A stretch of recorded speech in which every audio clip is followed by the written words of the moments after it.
کچھ لوگ نماز کے تشہد میں ولی ولی اللہ پڑھتے ہیں، یہ درست ہے یا نہیں؟ ولی کتنے ہیں؟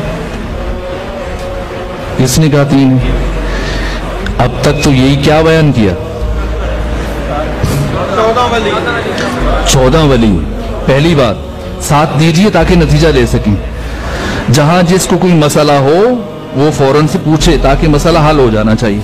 اب جبکہ سوال کا جواب شروع کر دیا ہے تو ابہام نہیں رہنا چاہیے۔ ولی کتنے ہیں؟ 14۔ کیا ان 14 میں سے پہلے 3 کی ولایت ہم پر واجب ہے اور باقی 11 کی ولایت واجب نہیں؟ کیا عقیدہ ہے آپ کا؟ سب کی ولایت واجب ہے، یا پہلے 5 کی واجب ہے اور اگلے 9 کی واجب نہیں؟ سب کی واجب ہے، سب کو مانے۔ 13 کو مان لیں، امام زمانہ کی ولایت کا انکار کر دیں، آیا آپ نے اقرار کیا؟ آپ مولائی ہیں؟ نہیں۔ ایک کی ولایت کا انکار سب کی ولایتوں کا انکار ہے۔ ہم پر 1 کی نہیں، 2 کی نہیں، 3 کی نہیں، 5 کی نہیں، 14 کی ولایت واجب ہے۔ غدیر میں رسول اسلام نے کیا صرف علی کی ولایت کا اعلان کیا؟ سب کی ولایت کا اعلان کیا۔ کیا غدیر میں پیغمبر گرامی اسلام نے علی ابن ابی طالب کے ہاتھ پر جو بیعت کی اور باقیوں سے کروائی، مردوں سے بھی خواتین سے بھی، کیا صرف علی ابن ابی طالب کی بیعت کروائی گئی؟ سب کی بیعت کروائی گئی۔ تو اب سوال بتائیے کہ کیا آپ کا سوال کیا ہے کہ تشہد میں علی کی گواہی کا پوچھ رہے ہیں یا سب کی گواہی کا پوچھ رہے ہیں؟ آپ علی کی گواہی دیں تو کیا امام حسن کی گواہی واجب نہیں؟ جس دلیل کی بنیاد پر علی ابن ابی طالب کی ولایت کی گواہی واجب ہے، اسی دلیل کی بنیاد پر امام حسن مجتبی کی گواہی بھی واجب ہے یا نہیں؟ جہاں اختلاف ہو بتائیے گا، میں بہت رک کے چل رہا ہوں جی۔ خوب، میں عرض کرتا ہوں، اگر امام حسن مجتبی کی ولایت کی گواہی واجب ہے تو امام حسین کی بھی واجب ہے، فرق نہیں ہے۔ اگر کوئی 6 اماموں پہ رک گیا، 6 امامی بن گیا، کیا آپ اسے شیعہ تسلیم کریں گے؟ اب شیعوں میں جو فرقے ہیں، مثلا جیسے زیدیہ ہے، اس کا تشیع سے تعلق نہیں ہے۔ اسماعیلی ہیں، ان کا تشیع سے تعلق نہیں ہے۔ شیعہ کون ہے؟ جو ان 14 کو مانتا ہے اور پیغمبر کے بعد، جناب سیدہ کے بعد 12 اماموں کو مانتا ہے۔ 11 کو بھی مان لے تب بھی کافی نہیں۔ سو پہلی بات کہ پیغمبر کا نام نماز میں لیا جائے تو باقیوں کا کیوں نہ لیا جائے؟ بات تو ٹھیک ہے نا؟ غلط ہے؟ ٹھیک ہے۔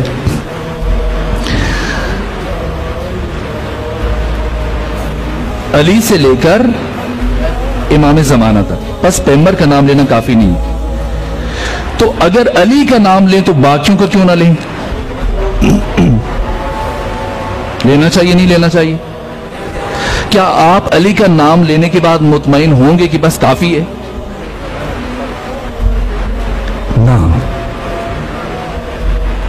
نہیں۔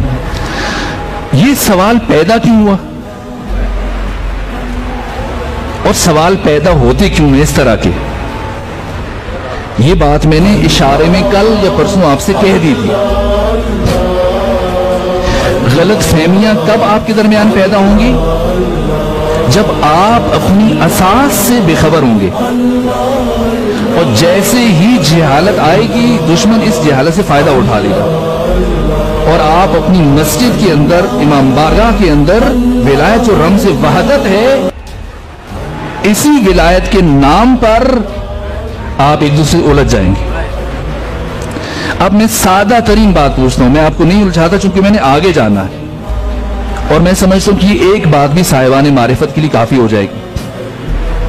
یہ نماز، اس نماز کے واجبات ذرا سا مجھے سنا دیجئے تاکہ میں آپ کو جواب دوں۔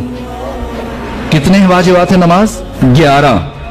نیت، تکبیرۃ الاحرام، قیام، رکوع، سجود، ذکر، قراءت، ترتیب، موالات، تشہد، سلام، ان 11 میں سے 5 رکن اور 6 غیر رکن، یعنی 5 کو آپ نے بھول کر یا جان بوجھ کر اضافہ کیا یا کم کیا، نماز اسی وقت باطل ہے، بے شک بھول کے کریں، بے شک جان بوجھ کے۔ باقی جو 6 ہیں اگر بھول گئے ان میں تو نماز پہ کوئی فرق نہیں پڑے گا، اور اگر آپ نے جان بوجھ کی کمی بیشی کی پھر نماز باطل ہے۔ مختصر کر رہا ہوں،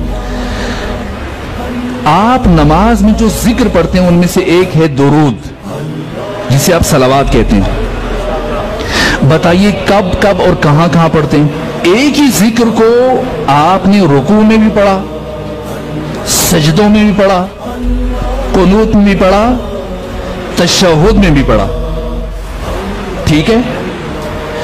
اب بتائیے، یہ بات پہنچی ہے آپ تک؟ اب بتائیے کہ رکوع میں کس نیت سے درود پڑھتے ہیں؟ رکوع میں مستحب، سجدوں میں مستحب، قنوت میں مستحب، اور تشہد میں کیوں بھائی؟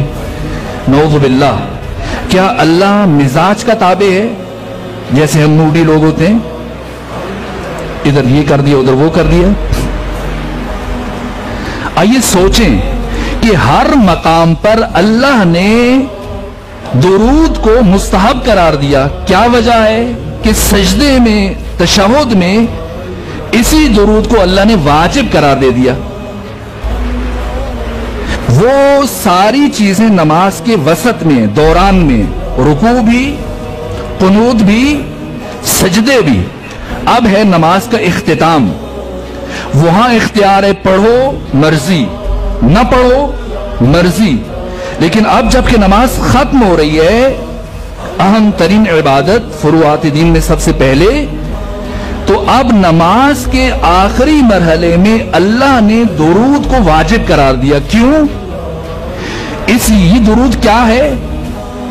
یہ درود ان 14 کی ولایت کا اعلان، اقرار اور اظہار ہے، جس میں پیغمبر بھی شامل ہیں، فاطمہ بھی شامل ہیں، حسن حسین بھی شامل ہیں، علی بھی شامل ہیں، امام زمانہ، سب۔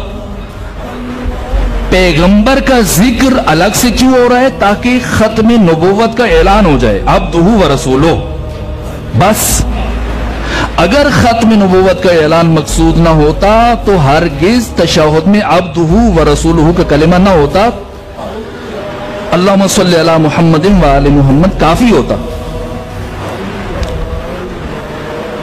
بس یہ درود، یہ صلوات تشہد میں ان 14 کی ولایت کا اقرار ہے، یہ صرف تشیع میں نہیں ہے۔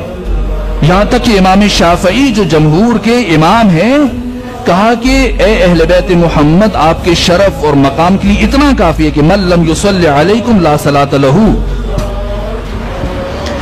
کہ جو شخص حالت نماز میں آپ پر درود نہیں بھیجتا، اس کی نماز اس کے منہ پہ مار دی جائے گی۔ کیوں واجب قرار دیا اللہ نے؟ اب چھوڑیے نہ ذرا، قنوت میں آپ چھوڑ دیں درود کو، نماز پہ فرق پڑے گا، سجدوں میں چھوڑ دیجئے فرق پڑے گا، اور رکوع میں چھوڑ دیجئے، جہاں جی چاہے پڑھیں نہ پڑھیں، پوری نماز میں نہ پڑھیں، تشہد میں چھوڑ کے دیکھیے کیا نماز قبول ہے؟ نہیں ہے۔ تو سوال یہ ایک باشعور انسان کے لیے کہ اللہ نے تشہد میں درود کو کیوں واجب قرار دیا؟ اس لیے کہ اب نماز کا اختتام ہے، اور اب نماز کی قبولیت کا دار و مدار ان 14 کی ولایت کے اقرار، اعلان اور اظہار پر ہے۔ رکوع میں پڑھتے ہیں یا نہیں پڑھتے؟ سجود میں، قنوت میں، تشہد میں، مستحب یا واجب؟ مستحب۔ اللہ کو محمد سے پیار ہے، علی سے پیار نہیں ہے، حسن سے پیار نہیں ہے، حسین سے پیار نہیں ہے، جس نے اپنا سب کچھ نماز کے لیے قربان کر دیا۔